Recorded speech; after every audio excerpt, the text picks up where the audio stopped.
ಸಂತೋಷವಾಗಿ ಕೇಳ್ತೀವಿ ನಾವು. ಕೃಷ್ಣಮೂರ್ತಿ ಅವರ ಧ್ವನಿಯಲ್ಲಿ ಈಗ ಅಂಬೇಡ್ಕರ್ ಹೇಳಿದ ಮಾತು ಕೇಳಿರಣ್ಣ, ಹಾಗೆ ನಡೆಯಿರಣ್ಣ.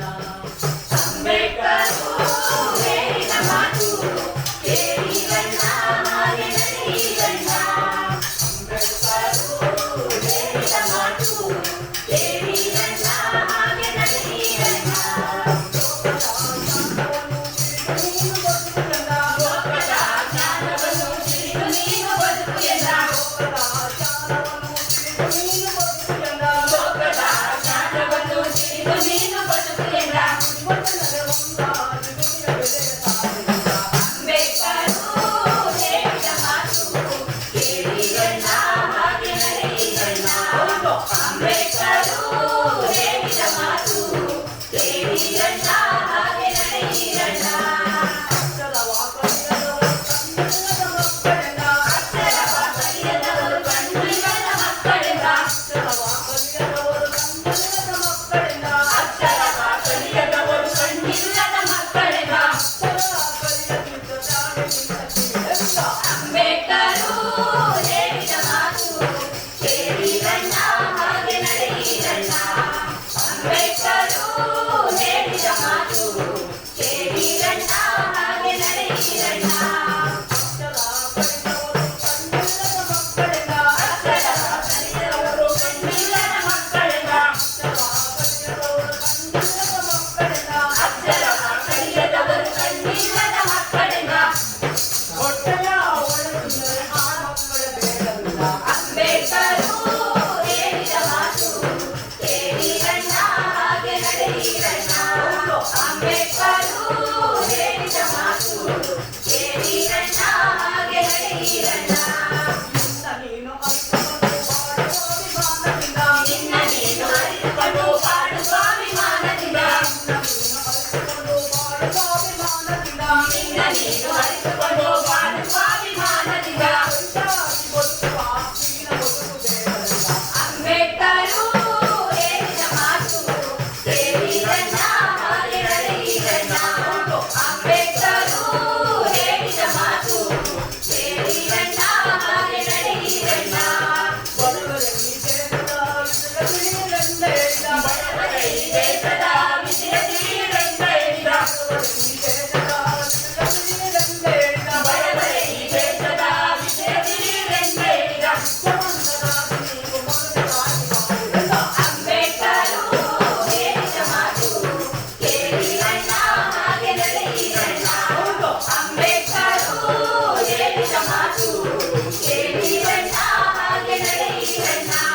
ಕೇಳಿರಣ್ಣ, ಹಾಗೆ ನಡೆಯಿರಣ್ಣ. ಕೇಳಿರಣ್ಣ, ಹಾಗೆ ನಡೆಯಿರಣ್ಣ.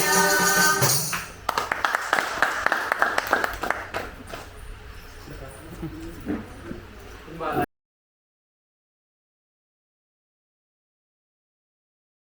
ಭಾರತೀಯ ಜನತಾ ಪಕ್ಷ ಯಾವುದೇ ಕೆಲಸವನ್ನು ಹೇಳಿದ್ರು ರಾಜ್ಯ ತಪ್ಪದೆ ಮಾಡ್ತಿರ್ತಕ್ಕಂಥ ಒಬ್ಬ ಒಳ್ಳೆಯ ಉದ್ಯಮ ಆಗಿರ್ತಕ್ಕಂಥ ಸ್ನೇಹಿತರು ರಮೇಶ್ ಅವರೇ ಕಳೆದ ಗಣರಾಜ್ಯೋತ್ಸವದಲ್ಲಿ ತನ್ನ ಸಾಮರ್ಥ್ಯಕ್ಕೆ, ತನ್ನ ಯೋಜನಾ ಮೇಳದ ಕಾರ್ಯಕ್ರಮಕ್ಕೆ, ತನ್ನ ಕಂಟಕಸಿಗೆ ಎಲ್ಲ ಮಾತೆಯರೇ, ಆತ್ಮೀಯರೇ, ನಮಗೆಲ್ಲರಿಗೂ ಗೊತ್ತು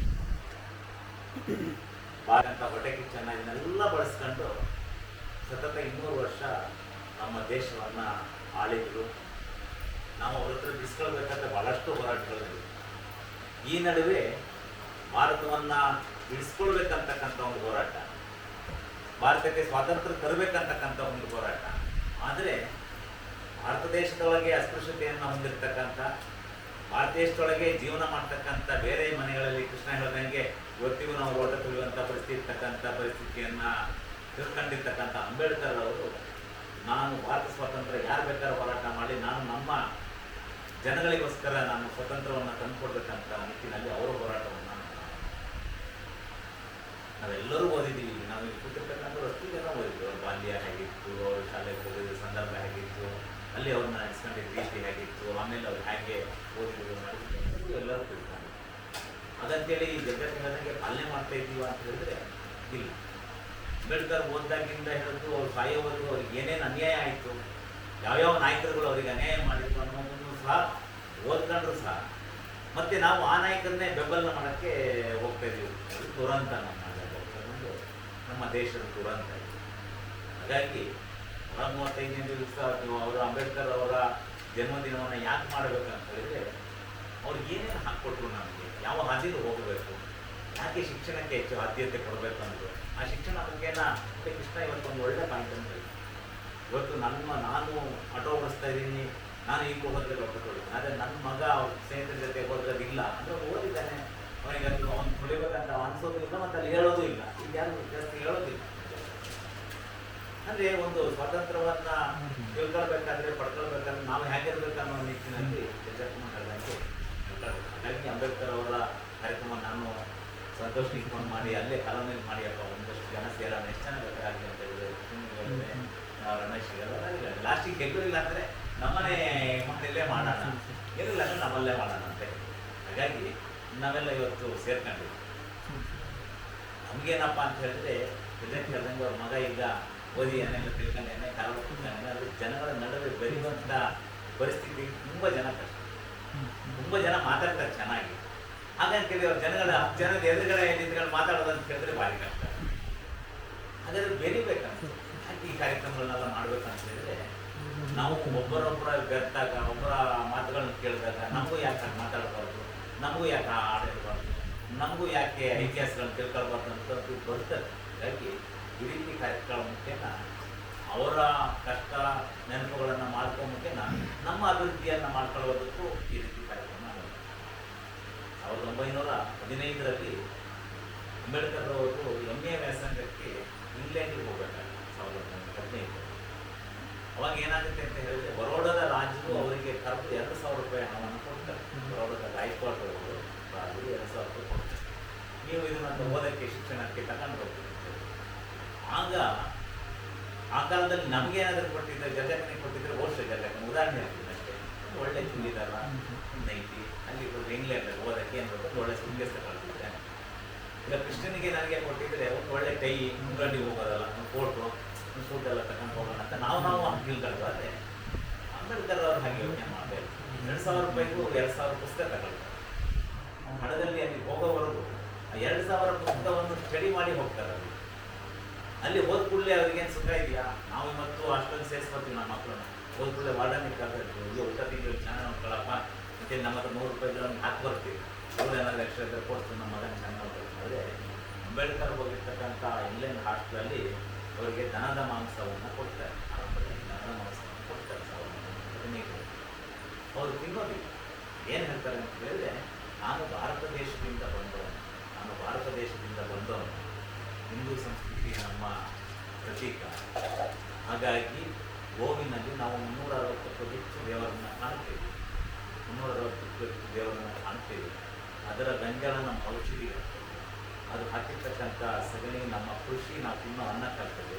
ಅದು ಕೊಡ್ತಕ್ಕಂಥ ಹಾಲು ಅಮೃತವಾಗುತ್ತದೆ.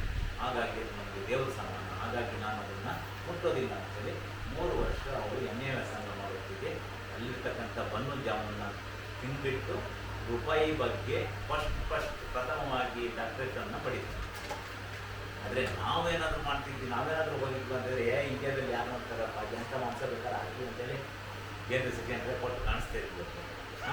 ಆಯಿತಾ, ಇಲ್ಲಿ ಯಾರು ನೋಡ್ತಾರೆ? ನಮ್ಗೆ ಇಂಡಿಯಾದಲ್ಲಿ ನಮಗೆ ಇಲ್ಲಿ ಅಂತಿದ್ದೆ ಹಾಕಲ್ತಿದ್ದೆ ಯಾರು ನೋಡ್ತಾರೆ? ಅಂದರೆ ಅವರು ನಮ್ಮ ಭಾರತದ ಸಂಸ್ಕೃತಿಯ ಪ್ರತಿಬಿಂಬವನ್ನು ಎತ್ತಿ ಎಳೆದ್ರಲ್ಲಿ. ಬಹಳ ಬೇಸರ ಆಗಿದ್ದು ಅಂತ ಹೇಳಿದ್ರೆ, ಸರಿಸುಮಾರು 20 ವರ್ಷಗಳ ಹಿಂದೆ MG ರೋಡ್ ಬೆಂಗಳೂರಿನಲ್ಲಿ ಅಂಬೇಡ್ಕರ್ ಫೋಟೋನ ಇಟ್ಕೊಂಡು MG ರೋಡಲ್ಲಿ ದನದ ಮೇಂಸವನ್ನು ಲಾ ಕಾಲೇಜಿನ ವಿದ್ಯಾರ್ಥಿಗಳು ಬೇಯಿಸ್ಕೊಂಡು ತಿಂದರು.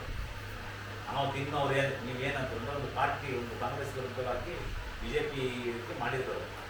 ಅಂದರೆ ಅಂಬೇಡ್ಕರ್ ಏನು ಹೇಳಿದ್ರಂತ ಅವ್ರು ಓದಿದ್ದಾರೋ ಇಲ್ವೋ ನಮ್ಗೆ ಗೊತ್ತಿಲ್ಲ. ಅಂಬೇಡ್ಕರ್ ಹೇಳಿದ್ರು ನಾವು ದೇವರನ್ನು ನೋಡ್ತೀವಿ, ಅದು ತಿನ್ನಂಗಿಲ್ಲ ಮಾಡಂಗಿಲ್ಲ ಅಂತ ಹೇಳಿದ್ರು. ಆದರೆ ಅವರು ಅದನ್ನು ನಡುರಸ್ತೆಯಲ್ಲಿ ಬೇಯಿಸಿ ತಿನ್ನುವಂಥ ಪ್ರಮೋದ ನಡೆದೋಗ್ಬಿಟ್ಟು ಭಾರತ. ಅಂದರೆ ಸಂಸ್ಕಾರದ ಸಂಸ್ಕೃತಿಗಳು ನಾವು ಹೇಳಿದ್ದ ರೀತಿಯಲ್ಲಿ ನಾವು ಹೋಗ್ತಾ ಇಲ್ಲ. ಒಂದು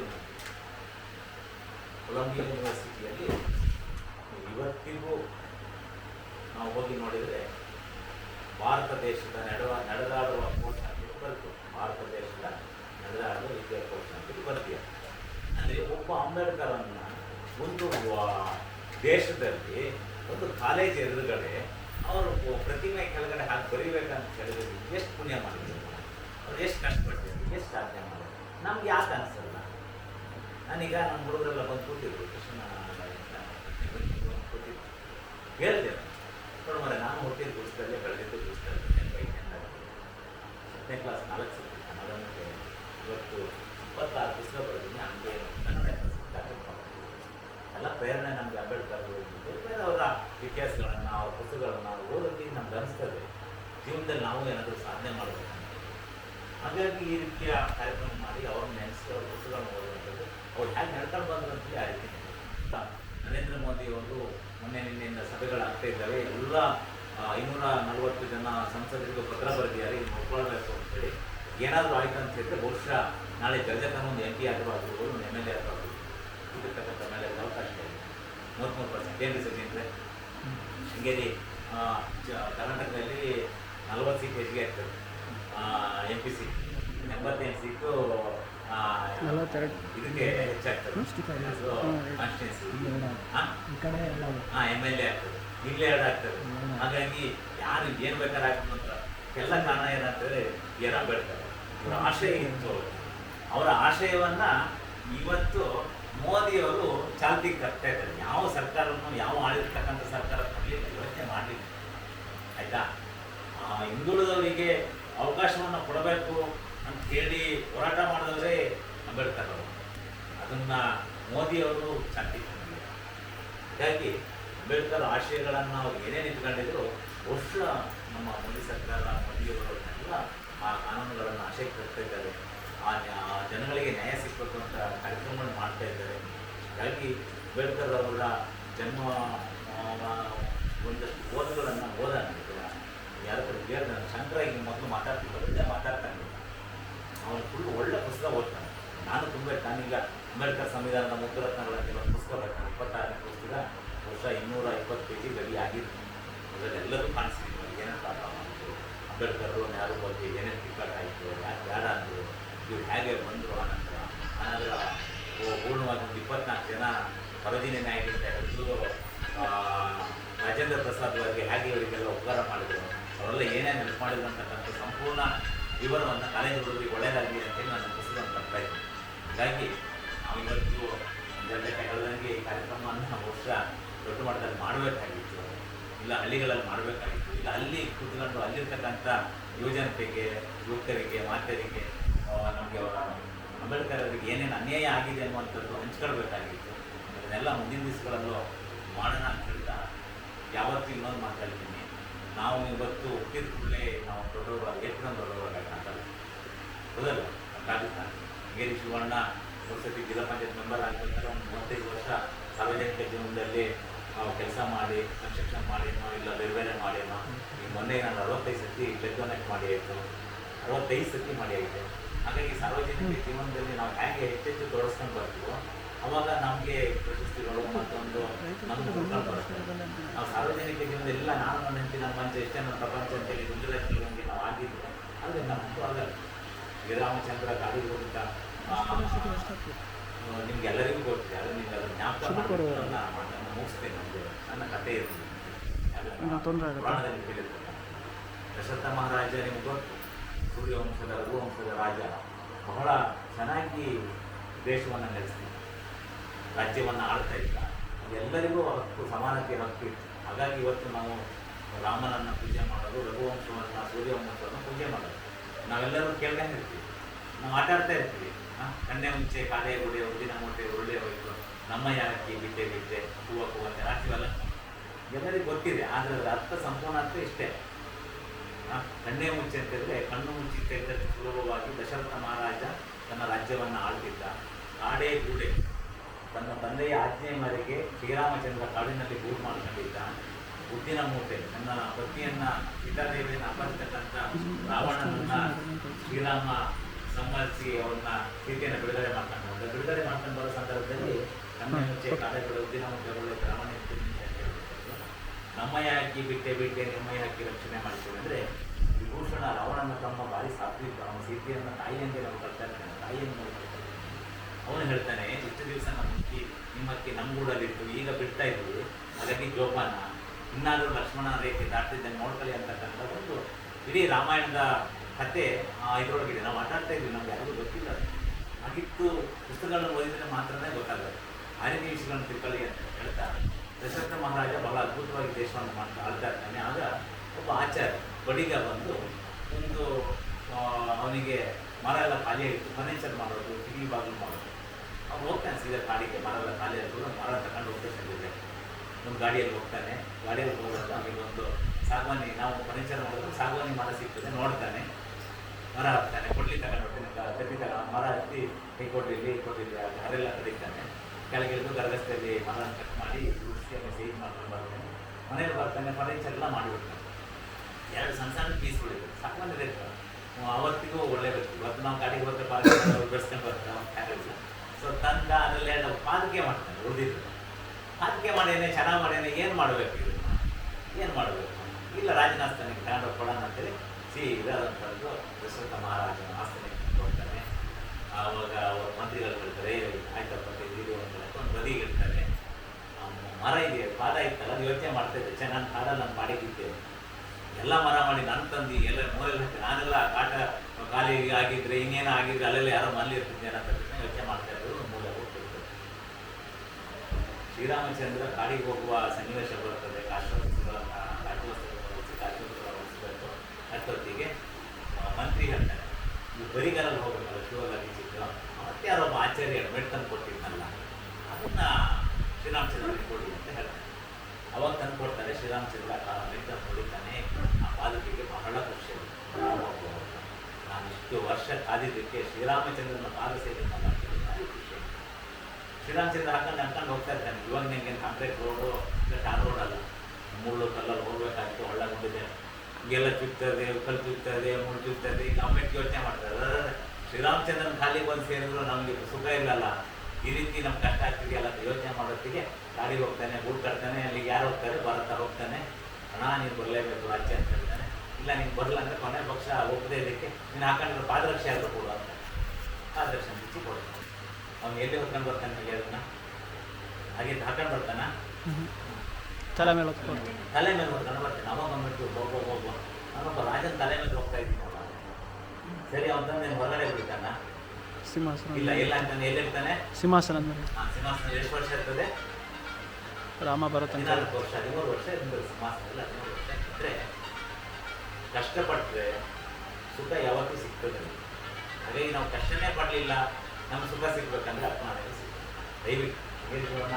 3 ಸತಿ ಜಿಲ್ಲಾ ಪಂಚಾಯತ್ ಮೆಂಬರ್ ಆಗಬೇಕಂದ್ರೆ ಫಸ್ಟ್ ಗೆದ್ದ ಕೂಡಲೇ 2ನೇ ಸತಿ ಗೆಲ್ಲಬೇಕಂದ್ರೆ ಅಷ್ಟೇ ಸ್ಟ್ರಗಲ್ ಇರ್ತದೆ, ಅಷ್ಟೇ ಸಾರ್ವಜನಿಕ ಜೊತೆಯಲ್ಲಿ ಸಂಪರ್ಕ ಇರ್ತದೆ.